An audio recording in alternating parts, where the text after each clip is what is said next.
नमस्कार दोस्तों, मैं हूं डॉक्टर BM बघेल। सबसे पहले मेरे चैनल को लाइक एवं सब्सक्राइब कर दीजिए। दोस्तों, बघेल स्टॉक मार्केट क्लासेस में आपका हार्दिक स्वागत है। दोस्तों, बहुत सारे इन्वेस्टर और ट्रेडर पेनी स्टॉक की तलाश में रहते हैं। पेनी स्टॉक बहुत खतरनाक होते हैं दोस्तों। अचानक से पेनी स्टॉक बहुत रिटर्न भी दे देते हैं कई बार, या उनमें से कोई एक पेनी स्टॉक मल्टी बैगर भी बन जाता है कई बार। इसलिए लोग छोटे स्टॉक की तलाश में रहते हैं जो कई गुना हो जाए। लेकिन कई बार पेनी स्टॉक जैसे मिष्ठान फूड के 2 दिन में हाल हुए हैं, ऐसे भी कई बार पेनी स्टॉक के हाल होते हैं। अब मिष्ठान फूड में जिन्होंने निवेश किया होगा या खरीदा होगा, उनका तो 40% पैसा निकल गया 2 दिन, और आगे भी सर्किट खुलेगा कि नहीं कोई गारंटी नहीं। ऐसे इसलिए फंडामेंटल स्टॉक में निवेश की सलाह दी जाती है। लेकिन अगर आप पेनी स्टॉक में ही निवेश करना चाहते हैं तो एक अच्छा पेनी स्टॉक है गुजरात टूल्स रूम लिमिटेड, जिसका ROE 170% का रिटर्न ऑन इक्विटी और रिटर्न ऑन कैपिटल एम्प्लॉयड 179 का है। ₹1 का फेस वैल्यू है। डिविडेंड भी देती कंपनी।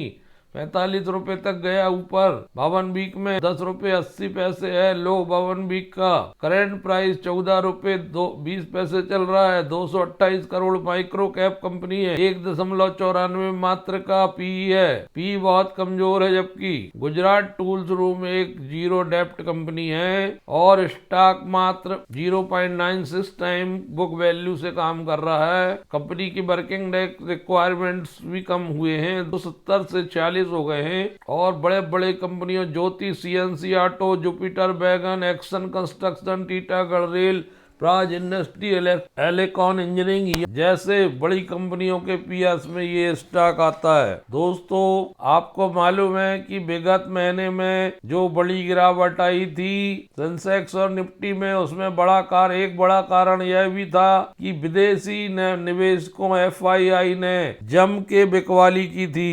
1.5 ट्रिलियन से ज्यादा पैसा उन्होंने भारतीय शेयर बाजार से निकाल लिया था। बिकवाली के बाद बड़े से बड़े शेयर तक 20 से 25% तक करेक्ट हो गए। अब धीरे धीरे FII ने मार्केट में पैसा लगाना शुरू कर दिया है। चुनाव करके पैसे लगा रहे हैं धीरे धीरे करके। एक्सचेंज से जारी डेटा के अनुसार यह जानकारी निकल के सामने आ रही है कि गुजरात टूल्स रूम में FII ने बहुत ज्यादा दिलचस्पी दिखाई है। अकेले सितंबर क्वार्टर में गुजरात टूल्स रूम में FII ने जमकर पैसा लगाया है। गुजरात टूल रूम लिमिटेड एक मेडिकल डिस्पोजेबल, फार्मास्यूटिकल्स, खाद और पैकेजिंग, कैप और क्लोजर और बहुत कुछ के लिए मल्टी कैविटी मोल्ड बनाने में माहिर है। इस कंपनी पर FII में zeta global funds, OEIC, PCC limited और एमिनेंस ग्लोबल फंड PCC जैसी निवेशकों का ध्यान इसने आकर्षित किया है। एक्सचेंज फाइलिंग के अनुसार दोनों कंपनी ने 13.58% हिस्सेदारी खरीदी है। कंपनी में कुल FII होल्डिंग अब तक 27.15% हो चुकी है, जो जून तिमाही में 0 थी। दोस्तों, FII ने स्टॉक में दिलचस्पी दिखाई है। इसकी कोई खास वजह होगी। वैसे समान रूप से अगर कंपनी के बारे में जानने का प्रयास किया जाता है तो कंपनी FY 2023 को छोड़कर कई सालों तक आमदनी की कोई रिपोर्ट ही नहीं मिलती है। दिलचस्पी का कारण केवल एक ही हो सकता है कि कंपनी लो डेप्ट है और सितंबर 2024 क्वार्टरली रिजल्ट सामने आया है, जिसमें 271 करोड़ की इनकम है, 242 करोड़ के खर्चे हैं, 28 करोड़ का ऑपरेटिंग प्रॉफिट है और प्रॉफिट बिफोर टैक्स 29 करोड़ का है। नेट प्रॉफिट 27 करोड़ का है, ₹2.30 का हाईएस्ट EPS है। हालांकि FY 23 में 2 करोड़ से बिक्री बढ़कर 555 करोड़ हो गई थी, जो लगभग 28,000% का उछाल था। शुद्ध लाभ 1 करोड़ से बढ़कर 73 करोड़ हो गया था, जो 7200% बढ़ा था। EBITDA 2 करोड़ से बढ़कर 76 करोड़ हो गया था, 3300% बढ़ा था। जुलाई में कंपनी ने राइट इशू से राशि जुटाई थी। इसके अलावा कंपनी को रिलायंस इंडस्ट्री से जामनगर श्रीनगर में सुविधा में निर्माण सामग्री की आपूर्ति के लिए 30 करोड़ के ऑर्डर भी मिल चुके हैं। क्वालिफाइड इंस्टीट्यूशनल प्लेसमेंट के जरिए 50 करोड़ रुपए जुटाए थे, जिसके लिए जीटा ग्लोबल फंड और एनीमेंस ग्लोबल फंड में प्रवेश किया होगा।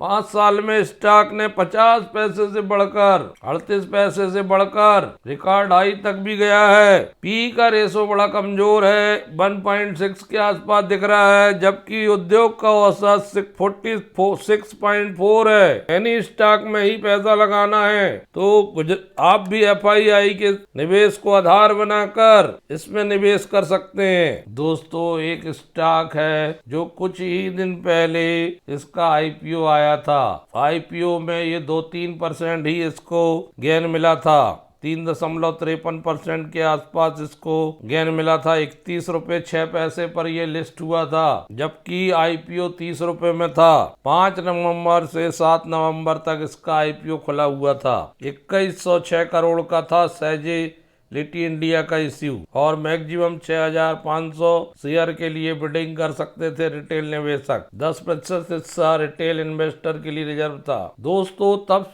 उसके बाद लिस्टिंग के बाद 29 रुपए 36 पैसे तक फिर ये नीचे आ गया था, टूट गया था 28 रुपए 3 पैसे 22 नवंबर को। लेकिन वहां से जो भाग 32% बढ़ा 29 नवंबर तक, फिर थोड़ा सा करेक्ट हुआ 3% करीब 4 दिसंबर तक, और 4 दिसंबर से लगातार 15% बढ़ चुका है। ऊपर सर्किट में चल रहा है, 41 रुपए 41 पैसे पहुंच चुका है। लगभग बढ़त हो गई है, 41% बढ़ चुका है अपने फेस वैल्यू से। यही इसका लाइफ टाइम हाई है और 52 वीक लो है 27 रुपए। Q2 FY25 में बढ़िया रिजल्ट आया था। क्वार्टरली 1325 करोड़ की आय आ गई, 1024 के खर्चे हुए, 301 का ऑपरेटिंग प्रॉफिट निकला। ऑपरेटिंग प्रॉफिट मार्जिन हाईएस्ट 23% आया। प्रॉफिट बिफोर टैक्स 126 करोड़ आया, 160 करोड़ आया। नेट प्रॉफिट 117 करोड़ आया। 0.25 EPS अब तक का सबसे ज्यादा आया।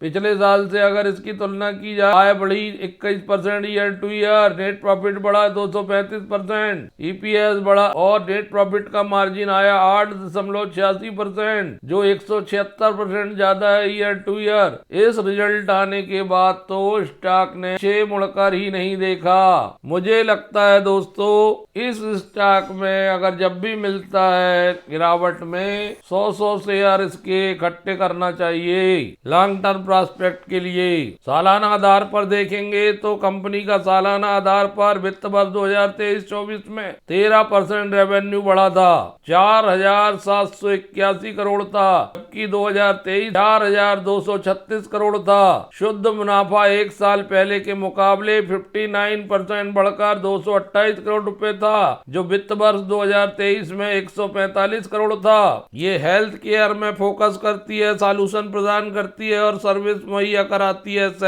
सैजिलिटी इंडिया। दोस्तों, मुझे लगता है हेल्थ केयर सेक्टर में इससे छोटा कोई शेयर अच्छा आय वाला शायद ही हो। NSE BSE दोनों में स्टॉक एक्सचेंज में लिस्टेड है ये शेयर। आप पेनी स्टॉक देखते रहते हैं, पूछते रहते हैं पेनी स्टॉक के बारे में बताइए, तो ये 2 शानदार पेनी स्टॉक आपके समक्ष प्रस्तुत हैं, जो जिनमें रिस्क कम और रिवार्ड ज्यादा है। सैजिलिटी इंडिया में 82% हिस्सा 82.39 प्रमोटर के पास है, 0.90 FII के पास, 0.31 PII के पास है, 4.40 पब्लिक के पास है। ये वन ऑफ द बेस्ट हो सकता है लॉन्ग टर्म के लिए। कंपनी लगातार डेप्ट घटा रही है। बैलेंस शीट देखते हैं तो कंपनी के पास रिजर्व 3137 करोड़ के हैं, जबकि बारोइंग सितंबर में 1498 करोड़ के हैं, जो मार्च में 2532 करोड़ थे, 50% हो चुके हैं। डेटर्स डे भी कंपनी के इंप्रूव हुए हैं, 183 से 90 हो चुके हैं। वर्किंग कैपिटल रिक्वायरमेंट भी कंपनी की घट चुकी है, 55 से 24 दिन हो चुके। एक तरफा भाग रहा है ये स्टॉक। पहले इस कंपनी का नाम